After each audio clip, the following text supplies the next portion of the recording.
कि शंकर भगवान पर चढ़ाने के लिए भस्म कैसे बनाएं, आपका प्रश्न है। ये क्या क्या भवन की भस्मी भी चढ़ाई जा सकती है? भवन शब्द नहीं, शायद घर के जो राख सुधार। अच्छा, घर की राख की, तो घर लिख देते, भवन क्यों लिखा? क्या भवन की या हवन होना चाहिए? हो सकता है हवन होना चाहिए, तो भवन लिखा हुआ है। भस्मी भी चढ़ाई जा सकती है क्या? आप इसका उत्तर देंगे, शंकर भगवान पर चढ़ाने के लिए जो भस्म, वो कैसे बनाए? वैसे भस्म बनाने की जो विधि है वो अपनी देसी गैया का गोबर होना चाहिए। एक तो गाय देसी हो, बिलायती गाय नहीं, जर्सी गाय नहीं, दोगली गाय नहीं, शुद्ध देसी नस्ल, जिसके यहाँ पर शिव पिंडी बनी होती है। जिस गाय के गर्दन पर पिंडी बनी होती है, शंकर जी का जैसे पिंडी है, वो गाय देसी होती है। उस गाय की गोबर कैसे, आप विधि पूरी बताइए। जी महाशय, तो अपनी देसी गैया होनी चाहिए और वो जो गोबर है वो नीचे नहीं गिरना चाहिए। जब गोबर करेगी, बिल्कुल, तो उसी समय बीच में उसको लोक लें, उसको पकड़ लें। मैंने गोबर जब वो करती है, धरती पे नहीं गिरना चाहिए वो गोबर, जिसकी भस्म बनाना चाहते हैं। कोई तसला कोई ले लो या हाथ कर लो आगे, नीचे धरती पे गिरे ना गोबर। जी, उसके बाद किसी टोकरी और में ऊपर से पतला करके सुखा लें, उसको सुखा लें टोकरी में।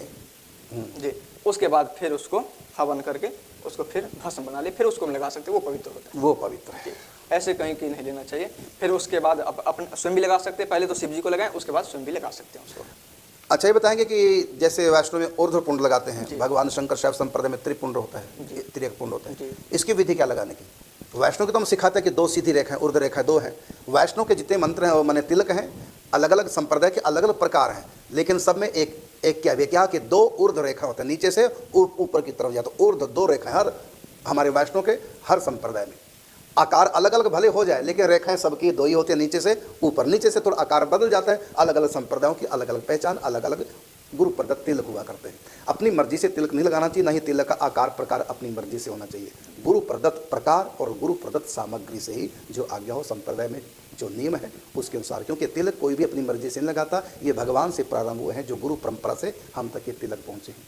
तो वैष्णव तिलक ऊर्ध्वपूर्ण, नीचे से 2 ऊपर की लाइनें, और जो शैव मंत्र है उसमें त्रिएकपूर्ण, उसमें 3 लाइनें होती हैं इस प्रकार। त्रिएक माने टेढ़ी, त्रिपुंड भी कहते हैं। तो त्रिपुंड लगाने की विधि आप बताएंगे? जी महाशय, त्रिपुंड लगाने की विधि, हाथ को गोमुख की मुद्रा में कर लें। हाँ बिल्कुल, ऐसे ये दोनों अनामिका और मध्यमा उंगली, और उस अंगूठे के अलावा जो 4 उंगलियां हैं, तो उनमें बीच वाली 2 उंगली, ये ऐसे, हाँ जी बिल्कुल, ये ऐसे करके, और फिर उसको बाएं से दाहिने तरफ लगाना होता है। भस्म को लेकर के फिर आप ऐसे लगा सकते हैं, बाएं से दाईं तरफ। और उसका क्षेत्र हमारा शरीर नेत्र के सामने से बाईं नेत्र, जहाँ नेत्र समाप्त होता है, दोनों कोरे इसके ठीक ऊपर, इसके बीच में लगता है, और थोड़ा सा ऐसा झुका होना चाहिए, थोड़ा दूज के चंद्रमा के साथ, जैसे दूज का चंद्रमा।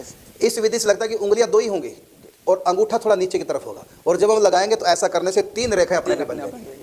और किसी शास्त्र में ऐसा भी लिखा है कि पहले 2 लगा दें। हाँ, ऐसा भी विधान है। यदि आप ऐसा नहीं कर पा रहे हैं, नहीं वो है, तो पहले 2 का बताएंगे। जी, तो पहले 2 लगा लें, बाईं से दाईं तरफ ऐसे, और फिर अंगूठे से आप दाईं से बाईं तरफ बीच में लगा लें, तो इस प्रकार 3 हो जाएगा, अपने आप 3 रेखा अपने भी बन जाएगी। और मंत्र जो है, जिनका जनेऊ संस्कार हो गया है, तो वो त्र्यंबकम यजाम है, जो मृत्युंजय मंत्र है, महामृत्युंजय मंत्र से लगाएं, अभी मंत्र जी, या ओम शिवाय नमः बोल सकते हैं। लेकिन जिनका जनेऊ नहीं हुआ, वो केवल पंचाक्षरी मंत्र शिवाय नमः बोल के लगा सकते हैं। जिनका उपनयन संस्कार हो चुका है, वो ओम नमः शिवाय मंत्र से लगाए, और जिनका उपनयन संस्कार नहीं हुआ है, वो शिवाय नमः इस मंत्र से लगाए। नहीं तो महामृत्युंजय मंत्र, उससे भी आप त्रिपुंड धारण कर सकते हैं। विधि आपको बता दी त्रिपुंड धारण करने की। फिर एक बार मैं बताना चाहूँगा, आँख कोर जहाँ समाप्त होती है दोनों, इसके ठीक ऊपर, तो इसके बीच में त्रिपुंड लगता है। तो 2 प्रकार की विधि बताई। एक तो यह है कि बीच वाली 2 उंगलियाँ और बीच में अंगूठा थोड़ा नीचे की तरफ रखो, और यहाँ भस्म लेकर के चाप के आकार की, जैसे दूज का चंद्रमा, ऐसे लगा दिया। तो एक बार लगाने से 3 रेखा बन जाएंगी। यदि ऐसा अभ्यास है तो पहले केवल 2 उंगलियों से लगाएं, उसके बाद फिर अंगूठे से बीच में लाने की, अपने आप 3 लाइनें बन जाती हैं। और ये भगवान शिव का स्वरूप है तिलक, और इसमें जो लाल रंग के बीच में बिंदी गोल लगाते हैं, ये भगवती पार्वती का स्वरूप है। तो ये शिव पार्वती का त्रिपुंड है। तो इस विधि से आप लगाएं, या तो महामृत्युंजय मंत्र से, या फिर यदि आपकी शिखा सूत्र है तो महामृत्युंजय या ओम नमः शिवाय षडाक्षरी मंत्र से। और यदि आपका शिखा सूत्र नहीं है तो षडाक्षरी मंत्र ना होकर फिर पंचाक्षरी मंत्र से आप त्रिपुंड लगा सकते हैं। वह है नमः शिवाय या शिवाय नमः, दोनों में से। और भस्म कैसे बनानी ये आपको भी राधा शरण जी ने बताया कि देसी गाय जिसकी यहाँ पिंडी बनी होती है उसको देसी गाय बोलते हैं। देसी गाय जब गोबर करती है तो उसका गोबर धरती पे गिरने ना पाए उससे पहले आप हाथ में या किसी पात्र में ले लें और उसके बाद उसको सुखा करके भस्म बना लें।